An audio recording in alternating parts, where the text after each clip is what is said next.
Olá, meu nome é Ana Sofia. Eu vou apresentar hoje o trabalho Interdisciplinaridade e Metodologias Participativas no Ensino do Paisagismo, uma experiência no projeto Bom Jardim para Todos.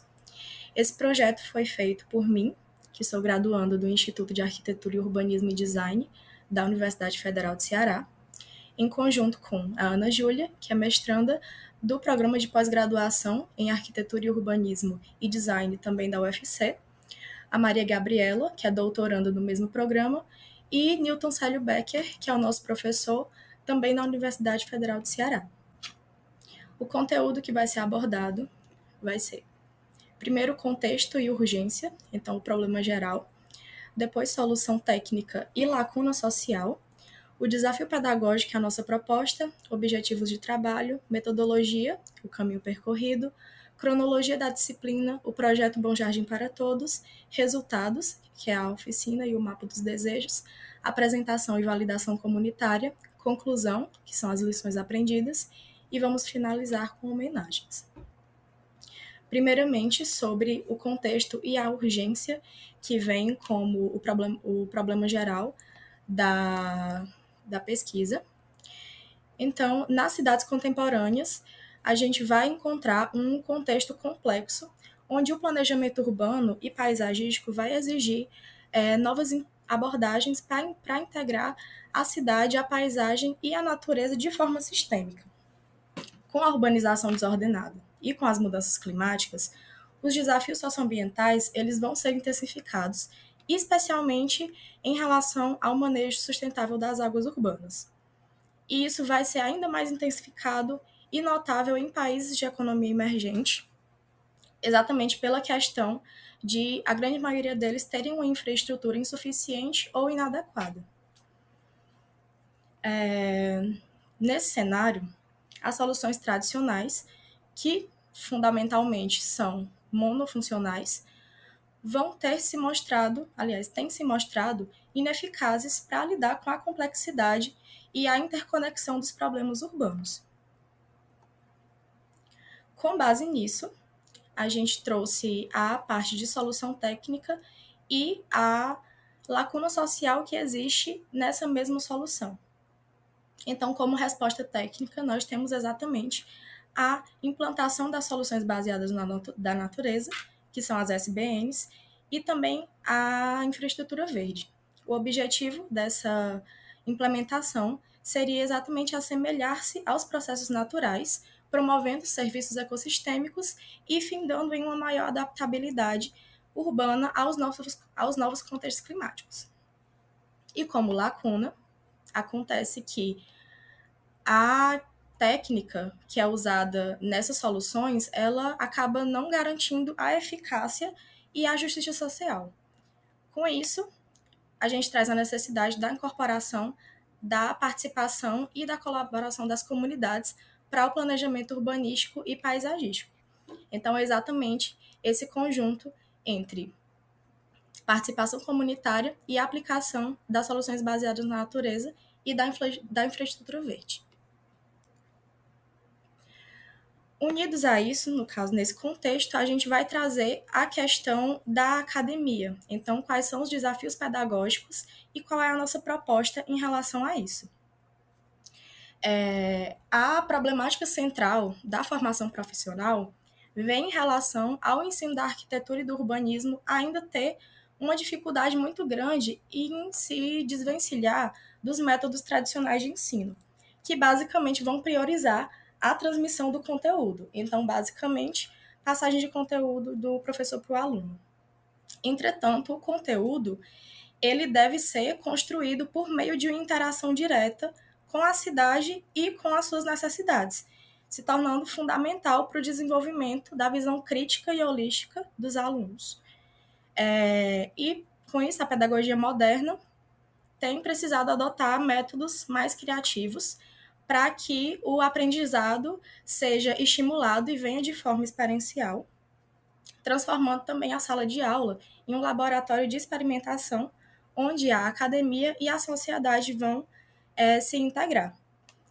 Tendo base nisso, o que a gente fez foi exatamente a integração entre a tríade que acontece nas universidades. Então, ensino, pesquisa e extensão. A parte de ensino veio por meio da disciplina de PAP, Projeto de Arquitetura Paisagística. A pesquisa veio com o projeto de iniciação à docência, PID, e a extensão veio com o projeto Bom Jardim para Todos. E aí, unidos esses três, a gente tinha como finalidade exatamente levar a SBN para as áreas periféricas de Fortaleza, unindo a teoria com as demandas da comunidade. Sobre os objetivos do trabalho, o objetivo principal e o objetivo mais geral seria demonstrar a eficácia de uma metodologia de ensino que vai integrar a teoria acadêmica com a prática social, promovendo ativamente a participação cidadã e o diálogo de saberes na formação de profissionais que se tornam aptos a atuar nos desafios socioambientais complexos que a gente tem hoje em dia.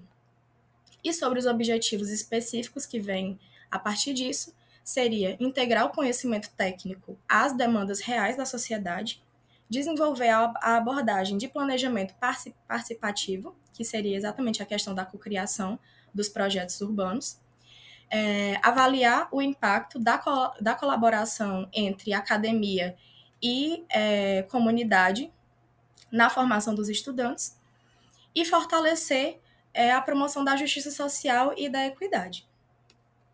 Já como metodologia, o caminho percorrido foi: nós tivemos o contexto, que foi o projeto Bom Jardim para Todos, e a base da nossa metodologia veio exatamente na integração desse projeto com a disciplina de PAP, que foi focada, junto com o projeto, na implementação das soluções baseadas na natureza na periferia. E a principal forma de fazer isso foi exatamente o uso da escutativa às comunidades e a cocriação de soluções urbanas, envolvendo moradores, as lideranças locais, os estudantes da graduação e também da pós-graduação. Para isso ser feito, a gente usou uma combinação de fundamentos. Então, o primeiro deles foram os fundamentos do geodesign, basicamente para a gente fazer a articulação técnica e dos saberes locais, para que a gente conseguisse fazer essa construção de cenários futuros. Depois a gente teve a pedagogia do Paulo Freire, basicamente para trazer o caráter dialógico e a escuta sensível também, fazendo com que os participantes atuem como sujeitos ativos. Os próprios conteúdos da disciplina de PAP, que foi estruturada em 3 tópicos, primeiramente história, depois a fundamentação das SBNs e, por fim, o projeto final. E como ferramenta, a gente utilizou o software BIM ArchiCAD para fazer a modelagem dos projetos. A formação do arquiteto no Brasil, na graduação, atualmente ela vai ser balizada pelas Diretrizes Curriculares Nacionais, as DCNs, e essas vão visar que o perfil profissional seja científico, ético, político, generalista, humanista, crítico e reflexivo. Além disso, a gente também tem como base o projeto pedagógico do curso de arquitetura na UFC, que vai enfatizar a integração entre a tríade que eu falei anteriormente, ensino, pesquisa e extensão.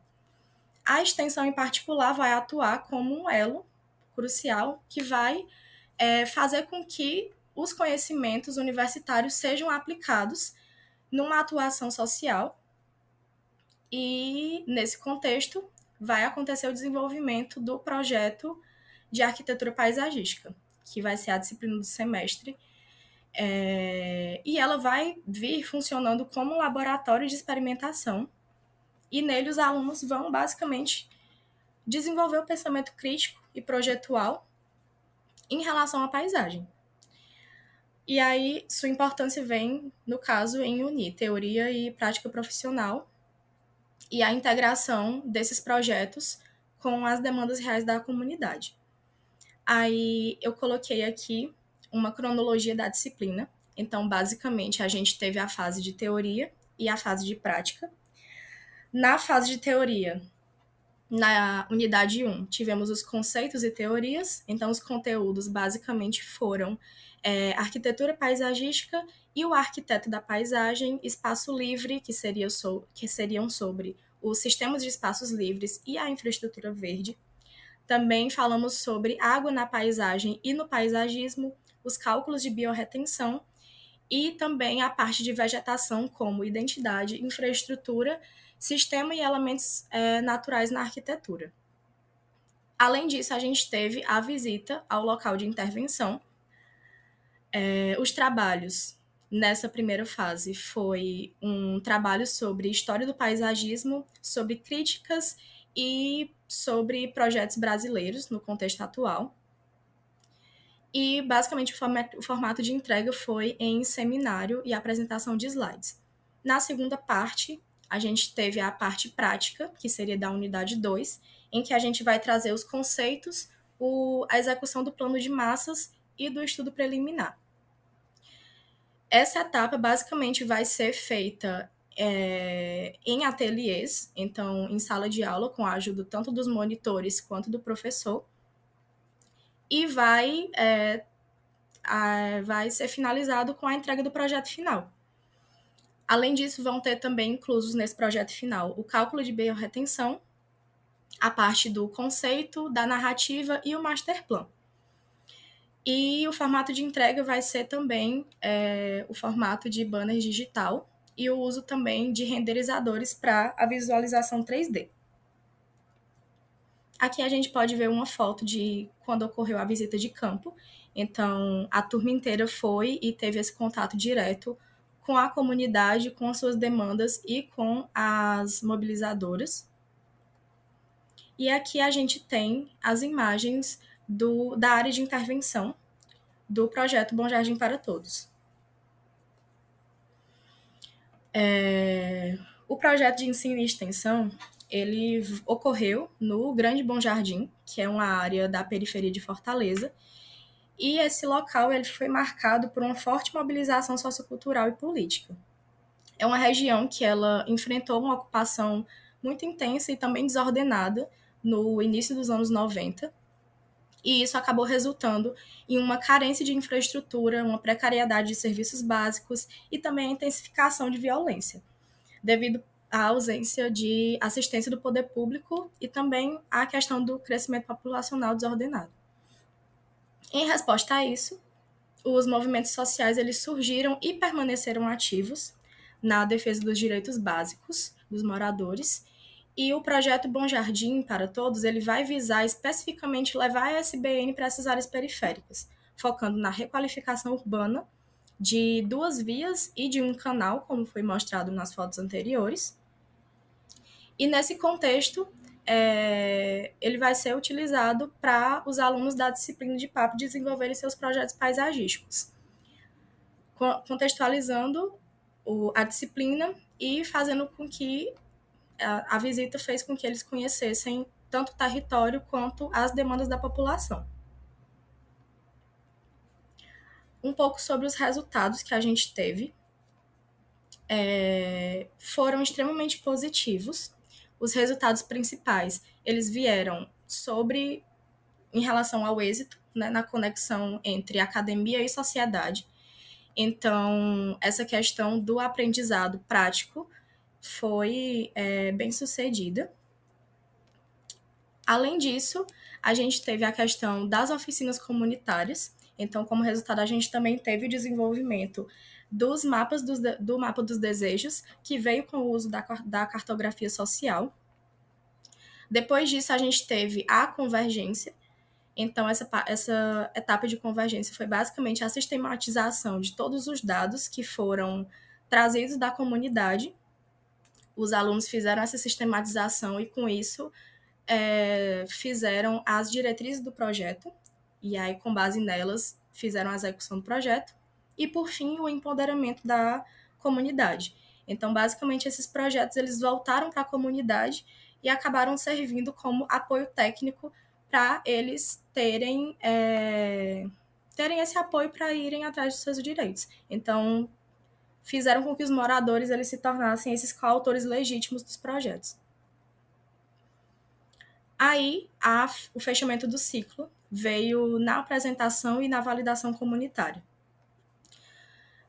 O projeto ele foi da sala de aula, voltou para a comunidade, e aí, nessa etapa final, os estudantes retornaram com essas propostas para as multiplicadoras, e aí, com o uso dos renders e das imagens 3D para facilitar a compreensão e a leitura dessas propostas, foi permitido o retorno crítico das moradoras, né, no caso das mobilizadoras, que asseguraram que essas soluções realmente refletiam as necessidades que os moradores tinham, e aí eles também puderam usar esse material para auxílio na própria mobilização e reivindicação frente ao poder público.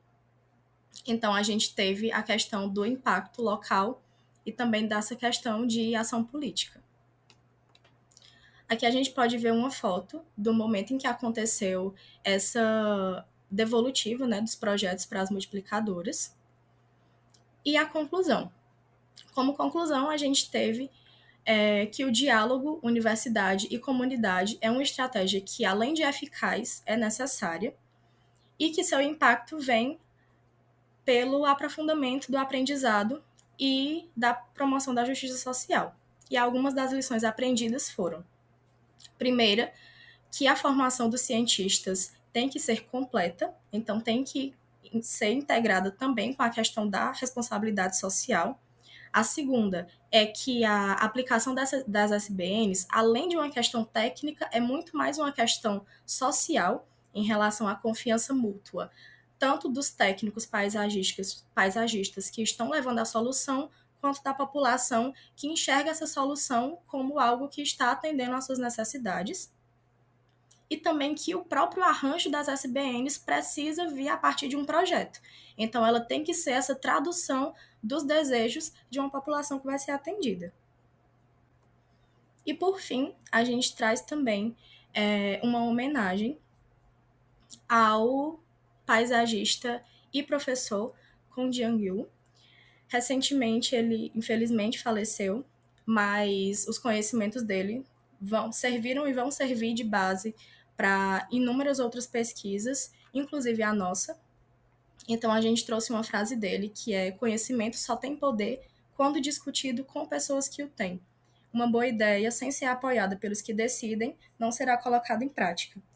Então, essa reflexão, ela realmente é aplicável a qualquer área de atuação, só que quando ela é direcionada ao paisagismo e às suas práticas, ela vem reforçando que a tecnologia, como por exemplo as SBNs, elas devem constituir o objeto central do trabalho dos paisagistas, porque sem os mesmos o desenho ele vai permanecer técnico e desconectado com as virtudes do lugar e a visão da natureza como expressão da cultura humana. Então foi isso, muito obrigada. As nossas redes estão no início da apresentação, para que qualquer dúvida vocês possam entrar em contato com a gente.